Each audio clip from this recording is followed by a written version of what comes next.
सगळ्याले मानाचा जय भीम। आज 13 एप्रिल आणि आम्ही चाललो मंडप आणायले। तू मेरे से प्यार करती है या नहीं करती?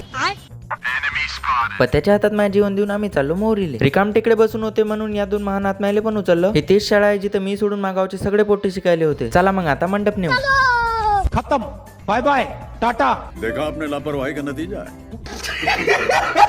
काय काय नाही लागते ते डिस्कस केलं आणि पसारा भरायला लागलो। पण हे पाईप काही येत नाही म्हणे। मग तुमचा भाऊ पण कुठं हार मानते? काढलं ना मग आखरीले। बस म्हटलं आता बाकीचे कामं तुम्ही करा, क्योंकि मैं तो कॅमेरामॅन हूं ना। अबे साले, पोट्ट्याची ताकद तर पाय, एका हातात स्पीकर उचलला। इकडे ते एकमेकाची कपडे अदला बदली सुरू होती। सगळा पसारा गाडीत भरला आणि बेलखेडच्या रस्त्याने धकलो। हे दोघं झाकणे म्हणे आम्हाला पण गजोर बा। डबल एकदा पत्याच्या हातात जीव देऊन बेलखेडात आलो। तिथून राहिलं सुलं सामान घेतलं आणि घराच्या रस्त्याने धकलो। घरी येऊन पाहिलं तर हे झाकण जुले आता कपडे घ्यायला चालले होते। आद्याला म्हटलं थोडंसं पुण्याचं काम करून पाणी पाच। गटागट पाणी पिलं मंडप बांधायचा पसारा काढाय आलो। हे नाव कसं वाटू राहिलं ते कमेंट करून सांगा। फटाफट सगळा पसारा बाहेर काढून घेतला। प्रतिक्या म्हणे मी झेंडा फिरवतो, पण बाबूचंद ते पण नाही झालं। क्या गुंडा बनेगा रे तू? हे नेट ढिल्ली वाटत जाय तर फिट करून घेतली। हे पाच दोन कामाचे पोट्टे। अभे स्पीकर सुद्धा करून राहिले का खराब? डोंग्या फुटल्याच्या बाद भाऊ म्हणे मी आता पेंटर बनतो। आशुतोष दान भूषण तर फुल टेक्नॉलॉजी हवाले काम करत जाय। डेकोरेशन जमलं का ते सांगा बरं। शेवटी वाजवलं स्पीकरचं पांदा। संध्याकाळी कार्यक्रम होता तर लगेच मंडप पण लावून घेतला। बिचारा स्पीकरला रेस्ट इन पीस करून टाकलं। आशिषन पत्या तर फुल फॉर्म मध्ये दिसू राहिले। गाडीचा एक पाय लंगडा झाला तर ते सुद्धा कराय मोहरीला आलो। छोटा मोठा पंक्चर असेल म्हटलं, पण इकडे तर मोठं काम निघलं। पंक्चर तर काढला पण स्क्रू नखरे करत जाय, बाहेरच येत नाही म्हणे। पण शेवटी त्याला बाहेर काढलं। संख्याला म्हटलं नवा बूट आणला तर दाखवणार रे? नाही म्हणे तुम्ही नजर लावसाल। अबे साले, जास्त बोले म्हणून एक कानपट्टीत दिली आणि घराकडे धकलो। इकडे यायची बुंदी काढणं सुरू होती, ते पण स्नॅप काढताना। उदित म्हणे काही तर काम कर। हे गोष्ट मी जास्तच मनावर घेतली आणि थोडंसं काम करू लागलं। या तिघीचा आज डान्स होता। ते सगळं मी तुम्हाला दुसऱ्या पार्ट मध्ये दाखवतो, ते रोख तुम्ही मला फॉलो करून घे जा।